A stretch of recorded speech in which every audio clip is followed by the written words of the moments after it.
ವಿಜ್ಞಾನಕ್ಕೆ ಅತೀತವಾಗಿರತಕ್ಕಂಥದ್ದು ಜ್ಞಾನ, ಅತೀಂದ್ರಿಯ ಜ್ಞಾನ.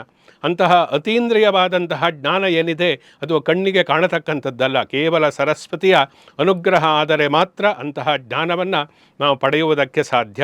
ಅಂತಹ ಜ್ಞಾನೋಪಾಸನೆಗೆ ವಿಶೇಷವಾಗಿ ಆ ಮಹಾಸರಸ್ವತಿ ಒಂದು ಉಪಾಸನೆ, ಪೂಜೆ, ಸ್ತೋತ್ರ, ಪಠನೆ, ಯಜ್ಞಯಾಗಾದಿಗಳನ್ನು ಯಾವ ರೀತಿಯಾಗಿ ಮಾಡಬೇಕು, ಯಾವ ಯಾವ ಚಕ್ರವರ್ತಿಗಳು ಏನನ್ನು ಮಾಡಿದರು, ಯಾವ ರಾಜ ಮಹಾರಾಜರಿಗೂ ದೇವಿಯನ್ನು ಆರಾಧಿಸಿ ಆ ಮೂಲಕ ಯಾವ ರೀತಿಯಾದಂಥ ಫಲಾಫಲಗಳನ್ನು ಹೊಂದಿದರು ಅನ್ನತಕ್ಕಂಥದ್ದು ಮಹಾಕಾಳಿ, ಮಹಾಲಕ್ಷ್ಮಿ, ಮಹಾಸರಸ್ವತಿಯ ಉಪಾಸನೆಗೆ ಸಂಬಂಧಪಟ್ಟಂತೆ, ಗಾಯತ್ರಿ, ಸರಸ್ವತಿ, ಸಾವಿತ್ರಿ ಉಪಾಸನೆಗೆ ಸಂಬಂಧಪಟ್ಟಂತೆ ಎಲ್ಲವೂ ಕೂಡ ಇರತಕ್ಕಂಥದ್ದು ದೇವಿ ಭಾಗವತದಲ್ಲಿ ಇದೆ. ಅಂದರೆ ಪ್ರತಿಯೊಂದು ವಿಷಯಗಳು ಕೂಡ ಇದರಲ್ಲಿ ಇದೆ. ಧರ್ಮದ ವಿಚಾರ ತಗೊಳ್ಳಿ, ಪೂಜೆ ವಿಚಾರವನ್ನು ತೆಗೆದುಕೊಳ್ಳಿ, ಉಪಾಸನೆ ಇರ್ಬೋದು, ತೀರ್ಥಯಾತ್ರೆ ಇರ್ಬೋದು, ಯಾವುದೇ ಆದರೂ ಕೂಡ ಈ ದೇವಿ ಭಾಗವತದಲ್ಲಿ ಸಂಪೂರ್ಣವಾಗಿ ಇರತಕ್ಕಂಥದ್ದು ನಾವು ನೋಡ್ತೀವಿ. ಹೀಗೆ ಯಾವ ರೀತಿಯಾಗಿ ನಾವು ಮಹಾಕಾಳಿ, ಮಹಾಲಕ್ಷ್ಮಿ, ಸರಸ್ವತಿಯ ಒಂದು ಉಪಾಸನೆಯನ್ನು ಮಾಡತಕ್ಕಂಥದ್ದು ಅಂದರೆ ಶ್ರವಣೋಪಾಸನೆ ಅಂತೇಳಿ ಹೇಳ್ತಾರೆ, ಕೇಳತಕ್ಕಂಥದ್ದೇ ದೇವಿಯ ಪೂಜೆ. ಇದು ದೇವಿ ಭಾಗವತದಲ್ಲಿ ಇರತಕ್ಕಂಥದ್ದು. ಆದ್ದರಿಂದ ಈ ದೇವಿ ಭಾಗವತವು ಎಲ್ಲ ರೀತಿಯಾದಂತಹ ವಿಷಯಗಳನ್ನು ಕೂಡ ನಮಗೆ ತಿಳಿಸುವುದರಿಂದ ನಮ್ಮ ಪುರಾಣ ಇತಿಹಾಸ, ರಾಜ ಮಹಾರಾಜರ ಒಂದು ಹೃದಯ ವೈಶಾಲ್ಯತೆ, ಅವರ ಆಳ್ವಿಕೆ ಯಾವ ರೀತಿಯಾಗಿತ್ತು, ಇವೆಲ್ಲವನ್ನು ನಾವು ಭಾಗವತದಿಂದ ತಿಳಿದುಕೊಳ್ಳಬಹುದು. ಧರ್ಮದಲ್ಲಿ ಸೂಕ್ಷ್ಮತೆ ಇರುತ್ತೆ. ನಮಗೇನೋ ಕಣ್ಣಿಗೆ ಕಾಣಿಸ್ತಕ್ಕಂಥದ್ದೇ ಸತ್ಯ ಅಂತೇಳಿ ಅಂದುಕೊಳ್ತೀವಿ, ಆದರೆ ಅದು ಸತ್ಯ ಆಗಿರುವುದಿಲ್ಲ. ಅದಕ್ಕೆಲ್ಲ ಒಂದು ಪ್ರಮಾಣ ಯಾವುದು ಅಂದರೆ ಧರ್ಮ, ಶಾಸ್ತ್ರಗಳು. ಅದೆಲ್ಲವೂ ಕೂಡ ಈ ದೇವಿ ಭಾಗವತದಲ್ಲಿ ವಿಶದವಾಗಿ ಹೇಳಿರುವುದರಿಂದ ಅದರ ಬಗ್ಗೆ ಒಂದು ಜ್ಞಾನವೂ ಕೂಡ ನಮಗೆ ದೇವಿ ಭಾಗವತವನ್ನು ಶ್ರವಣ ಮಾಡುವುದರಿಂದ ಉಂಟಾಗುತ್ತೆ ಅನ್ನತಕ್ಕಂಥದ್ದನ್ನು ಇಲ್ಲಿ ಪ್ರಮುಖವಾಗಿ ಗಮನಿಸಬೇಕಾದಂತಹ ಅಂಶ. ಬೇರೆ ಬೇರೆ ದೇವರ ಉಪಾಸನೆಯನ್ನು ಹೇಳಿದ್ದಾರಲ್ಲ, ಏನು ಮಾಡತಕ್ಕಂಥದ್ದು ನಮಗೆ ಕನ್ಫ್ಯೂಸ್ ಆಗುತ್ತೆ. ಯಾವ ದೇವರನ್ನು ಪೂಜೆ ಮಾಡಬೇಕು, ಯಾವ ದೇವರನ್ನು ಪೂಜೆ ಮಾಡಬಾರ್ದು, ಇದೆಲ್ಲ ಸಾಮಾನ್ಯವಾಗಿ ಹೇಳ್ತಾರೆ. ಆದರೆ ಶಾಸ್ತ್ರ ಪುರಾಣಗಳಲ್ಲಿ ಏನು ಹೇಳುತ್ತೆ, ನಾನು ಆಗಲೇ ಹೇಳಿದಾಗೆ ಒಂದೇ ತತ್ವ, ಅದೇ ಪರಬ್ರಹ್ಮ ತತ್ವ. ಅದಕ್ಕೆ ಯಾವುದೇ ರೀತಿಯಾದಂತಹ ಗುಣ ಸ್ವರೂಪಗಳು ಇರತಕ್ಕಂಥದ್ದು, ಗುಣಾತೀತವಾಗಿರತಕ್ಕಂಥದ್ದು, ಸ್ವರೂಪಾತೀತವಾಗಿರತಕ್ಕಂಥದ್ದು, ನಿರ್ಗುಣವೂ ಹೌದು, ಸಗುಣವೂ ಹೌದು. ಆದ್ದರಿಂದ ಆಯಾ ಒಂದು ಭಕ್ತರ ಅನುಗ್ರಹಕ್ಕೆ ಸಮಯದಲ್ಲಿ ಆ ಪರಬ್ರಹ್ಮ ಶಕ್ತಿ, ಪರಾಸ್ಯ ಶಕ್ತಿ, ಅದನ್ನೇ ಹೇಳ್ತಾರೆ, ಪರಾಸ್ಯ ಶಕ್ತಿ ವಿವಿಧೈವ ಶೂಯತೆ ಸ್ವಾಭಾವಿಕಿ ಜ್ಞಾನ ಬಾಲ ಕ್ರಿಯಾಚ ಅಂಥೇಳಿ. ಪರಾಸ್ಯ ಶಕ್ತಿ ಏನಿದೆ ಅದೇ ಭಕ್ತರ ಒಂದು ಉದ್ಧಾರಕ್ಕೋಸ್ಕರ ವಿವಿಧವಾದಂತಹ ರೂಪಗಳನ್ನು ಧಾರಣೆಯನ್ನು ಮಾಡಿ, ಅವತಾರವನ್ನು ಮಾಡಿ, ಭಕ್ತರ ಸಂಕಷ್ಟಗಳನ್ನು ನಿವಾರಣೆ ಮಾಡಿ ಆ ಮೂಲಕ ಭಕ್ತಾನುಗ್ರಹವನ್ನು ಮಾಡತಕ್ಕಂಥದ್ದು ಏನಿದೆ ಅದು ಭಗವತಿಯ ಅಮ್ಮನವರ ಒಂದು ಪ್ರಮುಖವಾಗಿರತಕ್ಕಂತಹ ಸಂಕಲ್ಪ. ಯದಾ ಯದಾ ಹಿ ಧರ್ಮಸ್ಯ ಗ್ಲಾನಿರ್ಭವತಿ ಭಾರತ ಅಭ್ಯುತ್ಥಾನಾಂ ಧರ್ಮಸ್ಯ ತದಾತ್ಮಾನಾಂ ಸೃಜಾಮ್ಯಹಂ. ಯಾವಾಗ ಅಧರ್ಮ ಅನ್ನತಕ್ಕಂಥದ್ದು ತಾಂಡವವಾಡುತ್ತೋ, ಧರ್ಮ ನಶಿಸಿ ಹೋಗುತ್ತೋ, ಆ ಸಮಯದಲ್ಲಿ ನಾನು ಅವತಾರವನ್ನು ಎತ್ತಿ ಧರ್ಮ ಸಂರಕ್ಷಣೆಯನ್ನು ಮಾಡ್ತೀನಿ, ಶಿಷ್ಟರನ್ನು ರಕ್ಷಣೆ ಮಾಡಿ ದುಷ್ಟರನ್ನು ಶಿಕ್ಷಿಸಿ ಸಂಹಾರವನ್ನು ಮಾಡ್ತೀನಿ ಅನ್ನತಕ್ಕಂಥದ್ದು ಭಗವಂತನ ವಾಕ್ಯ. ಇಲ್ಲಿಯೂ ಕೂಡ ಅದೇ ರೀತಿ ದೇವಿ ಯಾವ ಸಮಯದಲ್ಲಿ ಆ ರಾಕ್ಷಸರ ಉಪಟಳ ಅನ್ನತಕ್ಕಂಥದ್ದು ಉಂಟಾಯಿತು, ಅಂತಹ ಸಮಯದಲ್ಲಿ ದುಷ್ಟ ರಾಕ್ಷಸರ ಧರ್ಮ ದಮನವನ್ನು ಮಾಡಿ ಸಂಹಾರ ಮಾಡುವುದಕ್ಕೋಸ್ಕರ ಅವತಾರ ಸ್ವೀಕಾರವನ್ನು ಮಾಡಿರತಕ್ಕಂತಹ ಎಲ್ಲ ಕಥೆಗಳು ಕೂಡ ದೇವಿ ಭಾಗವತದಲ್ಲಿ ಬರುತ್ತೆ. ಅದು ಎಲ್ಲ ರೀತಿಯ ಒಂದು ಶುಂಭ ನಿಶುಂಭರ ಸಂಹಾರ, ಮಹಿಷಾಸುರ ಸಂಹಾರ ಮಾಡಿರತಕ್ಕಂಥದ್ದು, ಧೂಮ್ರಲೋಚನ ವಧೆ, ರಕ್ತಬೀಜನ ವಧೆ, ಈ ರೀತಿಯಾದ ಪ್ರತಿಯೊಂದು ಕೂಡ ದುಷ್ಟ ಸಂಹಾರ ಅನ್ನತಕ್ಕಂಥದ್ದು, ಆ ರಾಕ್ಷಸರ ಸಂಹಾರ ಅಂತಕ್ಕಂಥ ಎಲ್ಲವೂ ಕೂಡ ಈ ದೇವಿ ಭಾಗವತದಲ್ಲಿ ಬರತಕ್ಕಂಥದ್ದು ನಾವು ನೋಡ್ಬೋದು.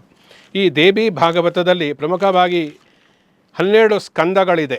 12 ಸ್ಕಂದದಲ್ಲಿಯೂ ಕೂಡ, ಯಾಕೆಂದರೆ ಮುಂದೆ ಒಂದೊಂದೇ ಸ್ಕಂದವನ್ನು ನಾವು ಎಷ್ಟರ ಮಟ್ಟಿಗೆ ಹೇಳ್ತೀವಿ ಅನ್ನತಕ್ಕಂಥದ್ದಕ್ಕೆ ಕಾಲಾವಕಾಶ ಅನ್ನತಕ್ಕಂಥದ್ದು ಬೇಕು. ಈ ದೇವಿ ಭಾಗವತವನ್ನು ಹೇಳಿದರೆ ಅದು ಮಹಾಪುರಾಣ. ಇದನ್ನು ಒಂದು ವರ್ಷಾನುಗಟ್ಟಲೆ ಹೇಳುವುದಕ್ಕೂ ಕೂಡ ಸಾಧ್ಯ ಇದೆ. ಈ 12 ಸ್ಕಂದಗಳು ಇರತಕ್ಕಂಥದ್ದು. ಆದರೆ ಅದು ಒಂದೊಂದು 12 ಸ್ಕಂದದಲ್ಲಿ ಏನು ಬರುತ್ತೆ, ಏನು ಹೇಳಬಹುದು ಇವರು ಮುಂದೆ ಅನ್ನತಕ್ಕಂಥದ್ದು ನಾವು ಸಂಕ್ಷೇಪವಾಗಿ ಅದನ್ನು ಸ್ವಲ್ಪ ತಿಳಿದುಕೊಂಡ್ರೆ ಮುಂದೆ ಅದರ ಬಗ್ಗೆ ಒಂದು ಮುನ್ನೋಟ ಅನ್ನತಕ್ಕಂಥದ್ದು ನಮಗೆ ಗೊತ್ತಾಗುತ್ತೆ. 1ನೇ ಸ್ಕಂದ ನಾವು ತೆಗೆದುಕೊಂಡ್ರೆ ಪ್ರಮುಖವಾಗಿ ಮಹಾಕಾಳಿ, ಮಹಾಲಕ್ಷ್ಮಿ, ಮಹಾಸರಸ್ವತಿ, ಬ್ರಹ್ಮ, ವಿಷ್ಣು, ಮಹೇಶ್ವರರು ಇವರ ಬಗ್ಗೆ ಎಲ್ಲವೂ ಕೂಡ ಒಂದು ಆ ವಿವರಣೆ ಅನ್ನತಕ್ಕಂಥದ್ದು ಇದೆ. ಎಲ್ಲರೂ ಕೂಡ ಆ ಪರಾಸ್ಯ ಶಕ್ತಿ, ಭಗವತಿಯ ಅಮ್ಮನವರ ಶಕ್ತಿಯಿಂದಲೇ ಬ್ರಹ್ಮ, ವಿಷ್ಣು, ಮಹೇಶ್ವರರು ಕೂಡ ಹುಟ್ಟಿರತಕ್ಕಂಥದ್ದು. ಮಹಾಕಾಳಿ, ಮಹಾಲಕ್ಷ್ಮಿ ಸ್ವರೂಪ, ಮಹಾಸರಸ್ವತಿ ಸ್ವರೂಪವೂ ಕೂಡ ಆ ಪರಾಸ್ಯ ಶಕ್ತಿಯಿಂದಲೇ ಆವಿರ್ಭವಿಸಿರತಕ್ಕಂಥದ್ದು.